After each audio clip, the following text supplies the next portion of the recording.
And now, a can't-miss moment from The Charlie James Show. So, we're sending M1 Abrams tanks to Ukraine. All right. Now, all of we've already sent, $165 billion. We've already sent missiles. We're now sending M1 Abrams tanks. So what's going to be next? Listen, there's already a plan. There is already a plan in place for what we are sending them. The big push now, because they've been pushing for these tanks. We got to have tanks. Now, listen, what Zelenskyy is doing is he's already in collaboration with Goldman Sachs, BlackRock, and others to get investors to come in, and probably the World Economic Forum, definitely, the International Monetary Fund. These people are going to come in, and who is going to control Ukraine? When all is said and done, who's going to control Ukraine? The globalists are.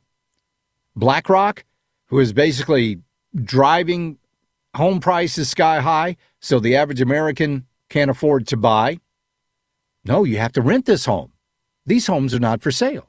You have to rent these. We own them. You work for us. You don't work to build your own wealth. You don't work to do anything. No, you work to enrich the people at BlackRock. That's why they're buying up entire communities.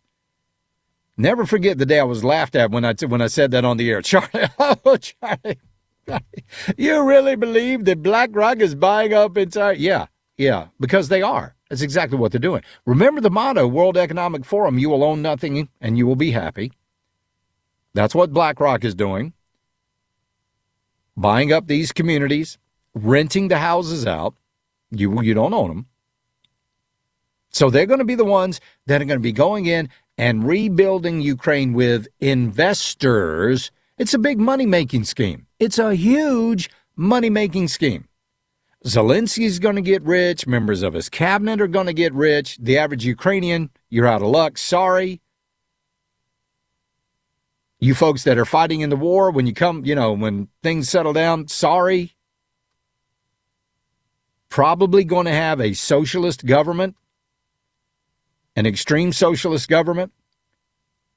You're going to be controlled by the World Economic Forum, the International Monetary Fund. Klaus Schwab is going to be the guy telling you exactly what you can and cannot have.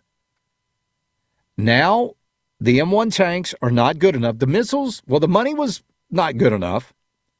The missiles, not good enough. M1 tanks will not be good enough either. Ukraine's next big push is going to be for fighter planes. That's right, fighter planes. Kyiv secured commitments of at least 3 battalions worth of American and German tanks after months of asking for the heavy battle equipment and fierce discussions among Western officials. Ukraine has advocated for deliveries of Western fighter jets as well as Soviet-era MiG-29s since the early months of the war. That's according to CNN. But it's going to step up those efforts to bolster its aging Soviet fleet with newer Western aircraft following the victory over tanks. That's according to Reuters. The next big hurdle will be fighter jets.